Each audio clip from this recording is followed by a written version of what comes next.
Hi guys, মই ৰীমা আপোনালোক সকলোকে মোৰ চেনেললৈ স্বাগতম জনাইছোঁ। এইটো মোৰ প্ৰথম ৰেচিপি। আশা কৰোঁ সকলোৱে আদৰি ল'ব। আহকচোন চাওঁ কি ল'লোঁ। ইয়াতে মই লৈছোঁ অলপমান ভেবেলী পাত আৰু অলপমান নৰসিংহৰ পাত, গোটা নহৰু কেইফুটামান। এইখিনি মই পিচি ল'ম আৰু মই যিহেতু জালুক জিৰাখিনি পিচি ল'ম, সেয়েহে মই এটা কেৰাহী গৰম কৰি ইয়াতে অলপ 1 চামুচ গোটা জিৰা দিছোঁ। এইখিনি ভাজি ল'ম আৰু আধা চামুচ জালুক দি মই গেছটো অন কৰি এইখিনি ভাজি লৈছোঁ।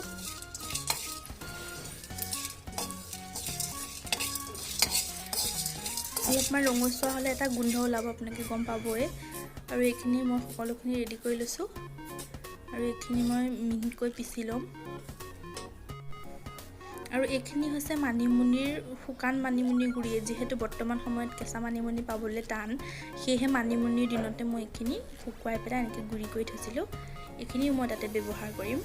আৰু ইয়াতে মই এটা চচপেনত আলু সিজাইছোঁ। আলুখিনি সিজাই লৈছোঁ ভালমতে। এতিয়া মই এটা কেৰাহী গৰম হৈছেই অলপ। ইয়াতে অলপমান তেল দিছোঁ।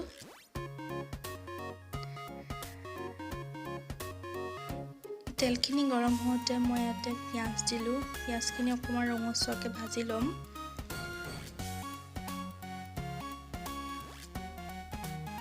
অকণ ৰং অহা হ'লেতো দেখিবই, অকণমান ৰঙচুৱা হ'ব দিছোঁ। ইয়াতে মই 1 চামুচ হালধি গুড়ি, সোৱাদ অনুসৰি নিমখ,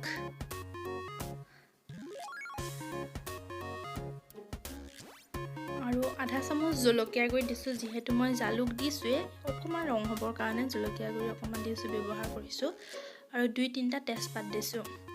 এতিয়া মই মছলাখিনিৰ সৈতে পিঁয়াজখিনি ভাজি ল'ম।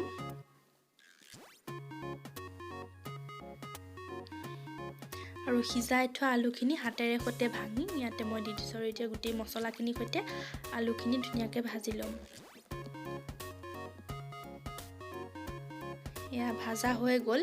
আৰু ইয়াতে মই যিখিনি জিৰা, জালুক আৰু নহৰু পিচি লৈছিলোঁ, সেইখিনি ইয়াতে পানী অকণমান দি দিলোঁ। আচলতে মোৰ ভিডিঅ'টো প্ৰথমতে কৰোঁতেই পোহৰটো নাহিল, তাৰ বাবে মই আপোনালোকৰ ওচৰত খুবেই দুখিত। প্ৰথম ভিডিঅ' যিহেতু, প্ৰথমতে মোৰ ইয়াৰ বিষয়ে ভালকৈ নাজানো, তাৰ বাবে মই দুখিত, ক্ষমা কৰি দিব। আৰু ইয়াতে মই যিখিনি নৰসিংহ আৰু ভেদাইলতাৰ পিচি লৈছিলোঁ, সেইখিনি ইয়াতে দি দিলোঁ। আলুখিনি অকণমান যেতিয়া অকণ হেৰি হৈছে, তাতে সেইখিনি দি দিলোঁ। আৰু এতিয়া মই মানিমুনি গুড়িখিনি যে দেখাইছিলোঁ, তাৰে 2 চামুচ দিলোঁ। আৰু এইখিনি অকণমান এতিয়া হ'বলৈ দিম, উতল আহিব দিম।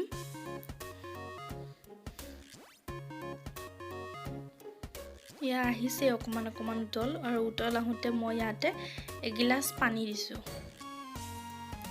আপোনালোকে জোলটো নিজৰ অনুসৰি কৰি ল'ব পাৰে। যদি জোল বেছিকৈ লাগে, বেছিকৈ দি ল'ব পাৰে। আৰু এতিয়া মই ঢাকনখন মাৰি দিলোঁ, অকণমান উতলিবলৈ দিম। উতল আহোঁতে তাতে মই মাছ দি দিলোঁ। যিহেতু মই মাছৰ সৈতে বনাইছোঁ, ভেদাইলতা আৰু নৰসিংহৰ জোল। গৰৈ মাছ আছিলে মোৰ তাত সেই সময়ত, সেয়েহে মই গৰৈ মাছ দিলোঁ। আপোনালোকে বেলেগ মাছৰ লগতো খাব পাৰে। বিশেষকৈ আমাৰ কাৱৈ মাছ হওক বা মাগুৰ মাছ, শিঙি মাছ, তেনে মাছৰ লগত বিশেষ ভাল হয় খাবলৈ। এয়া উতল আহিছেই।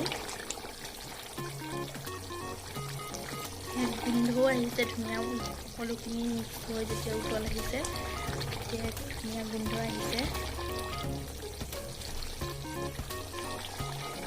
আপোনালোকে যদি এনেকৈ খাই চাব পোৱা নাই, তেতিয়াহ'লে খাই চাব পাৰে। খুবেই ভাল লাগে। আৰু আমাৰ এইটো অসমীয়া থলুৱা খাদ্য যিহেতু।